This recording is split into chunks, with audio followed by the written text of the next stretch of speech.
Olá, estamos começando mais uma edição do nosso bate-papo aqui. E hoje nós vamos falar sobre cirurgia laparoscópica e robótica. Esse nome complicado, né? Esse tema aqui pra gente é complicado.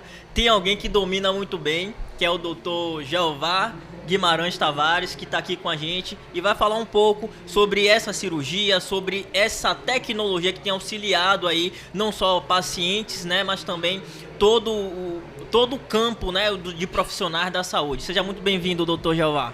Obrigado pelo convite. É um tema complexo de falar aí, mas é da minha área, então eu lido com isso todo dia. E a gente vai falar sobre cirurgia geral, né? A evolução da cirurgia, né? Da cirurgia aberta, que é a laparotomia, para a cirurgia laparoscópica, que é a cirurgia por vídeo, né? O pessoal fala cirurgia laser, é a cirurgia laparoscópica, né? A mesma coisa. E hoje a gente tem, né, mais de ponta a cirurgia robótica, tá? Então isso mostra a evolução da cirurgia, né? Quando começou, algumas cirurgias eram feitas abertas, hoje são feitas por vídeo, que é menos invasivo. Sim. O paciente tem uma alta mais rápida do hospital, tem um custo menor porque tem uma internação menor, um uso de medicamento menor. O paciente sente menos dor. Em algumas cirurgias o índice de complicação também é menor.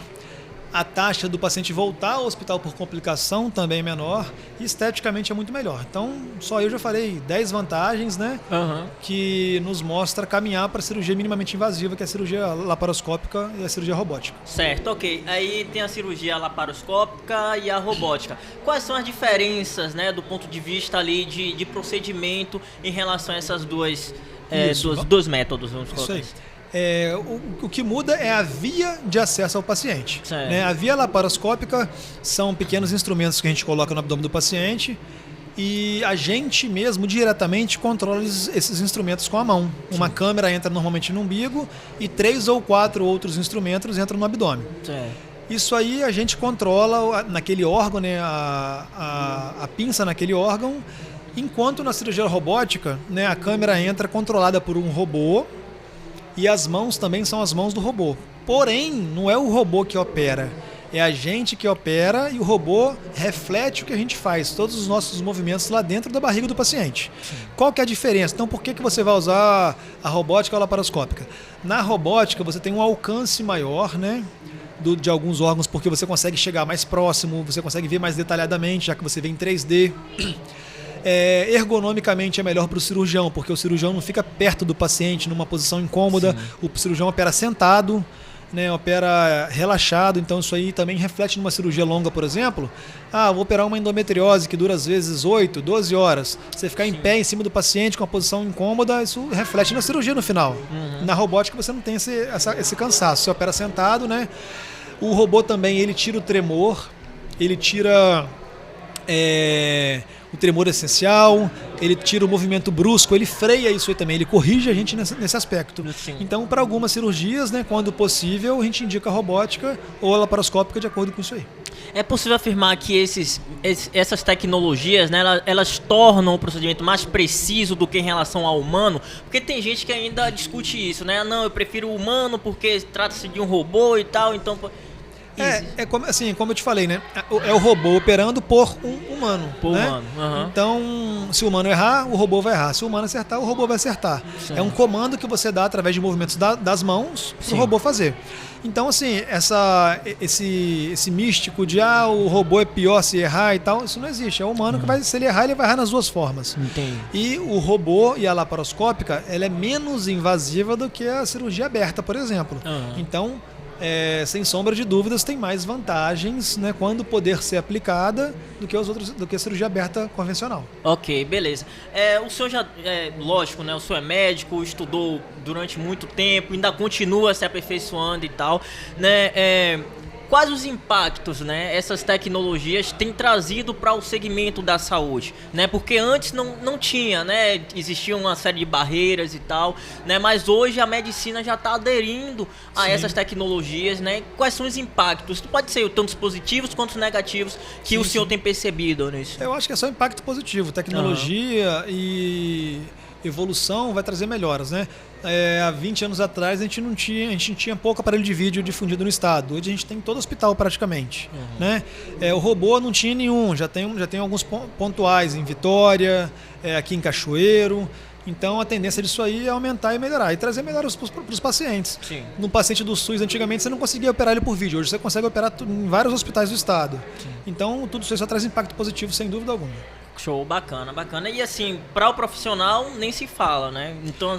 sem dúvida. Para o profissional a gente poder ofertar para o paciente uma coisa melhor, com menos impacto, uma coisa mais efetiva, mais eficaz e mais segura é gratificante pra gente. Ok. Do ponto de vista de treinamento, é uma tecnologia, geralmente essas tecnologias são importadas, né? Então, assim, como é que funciona isso? Né? Existe um tempo para capacitação?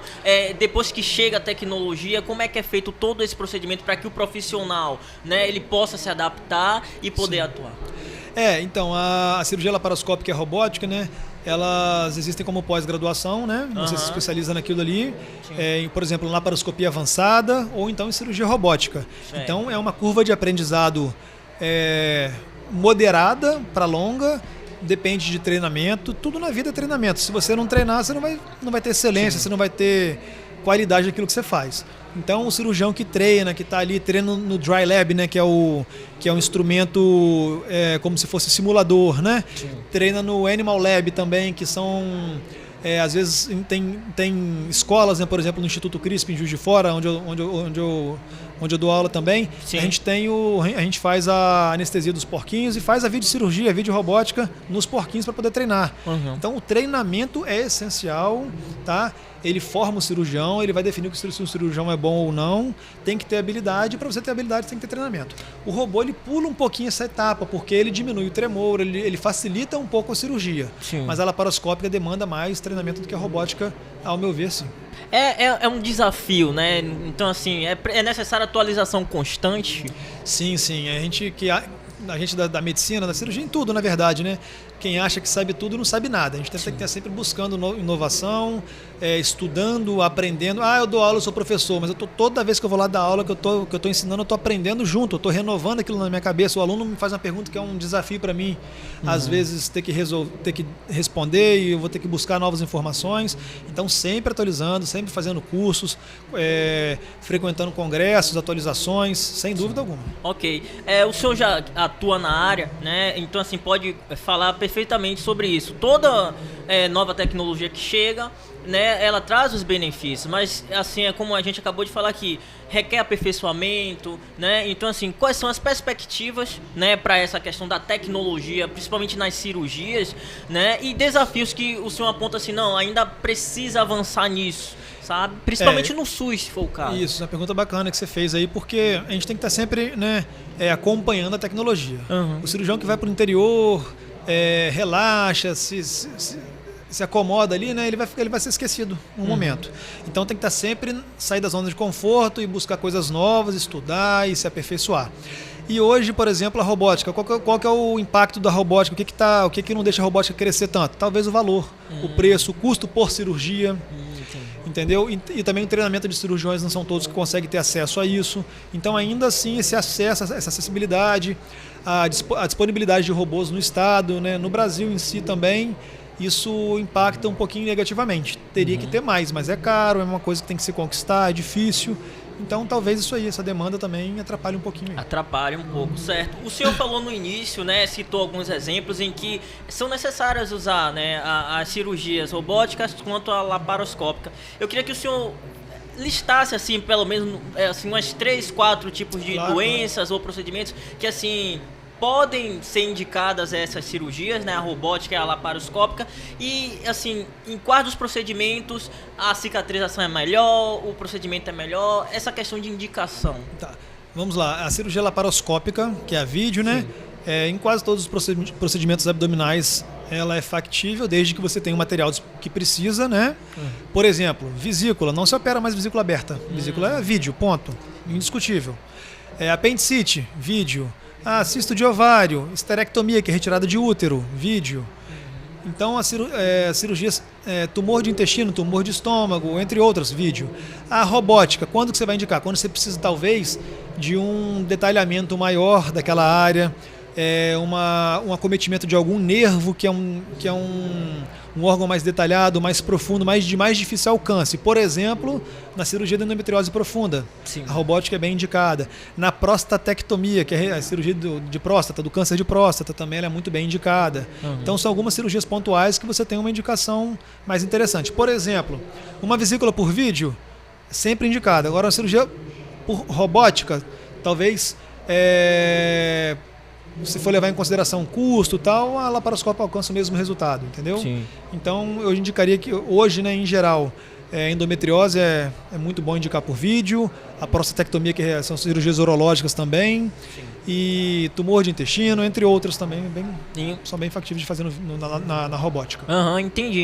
Então, assim, doutor, a gente já está finalizando e, assim, a tecnologia, a inovação na saúde, ela veio para ficar, né? Sem dúvida, né? É essencial na vida, né? Tudo que a gente faz há 10 anos atrás, você não tinha o alcance que você tem hoje de fazer isso aqui que a gente está fazendo, um podcast. Isso era inalcançável, né? Então, hoje eu vou viajar agora, estou indo para Iguaçuí e vou ouvir um podcast estudando alguma coisa. Sim. Então, antigamente você tinha que parar para ler, você faz 2, 3 coisas ao mesmo tempo hoje. Então, tecnologia, evolução, a gente tem que estar sempre andando com isso aí.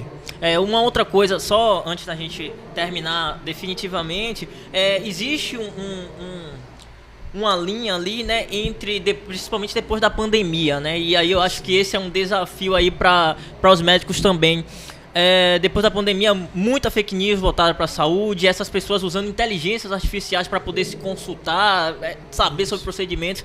Como é lidar, doutor, nesse contexto, né, de inovação, tecnologia, mas ao mesmo tempo o uso dessas tecnologias para fazer coisas que terminam atrapalhando a medicina? Isso aí são situações de evolução, né? Por exemplo, na época da Primeira e Segunda Guerra, aprendeu-se muito sobre cirurgia, porque tinha muita cirurgia para fazer por conta da guerra. Na pandemia, né, a gente teve um boom na tecnologia por conta de transmissão disso, né? Então, hoje você faz, às vezes, de casa, uma consulta. Sim. E, por exemplo, uma consulta para uma cirurgia, talvez a necessidade de você botar a mão no paciente, examinar o paciente mais de perto, né? Isso tem grande importância.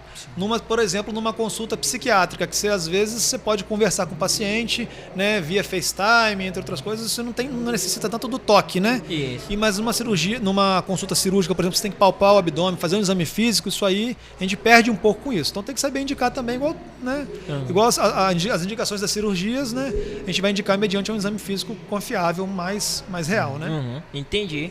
Ok, então, muito obrigado, doutor Jeová. Prazer foi meu. Obrigado. Ok. E assim a gente finaliza, né, mais um bate-papo aqui com o especialista, Dr. Jeová Guimarães, que ministrou palestra aqui no ProIntec Saúde em Foco. Obrigado a você que ficou até aqui. Lembrando que se você não é inscrito, inscreva-se no nosso canal, ative o sininho para receber as nossas notificações. Um abraço e até a próxima. Obrigado.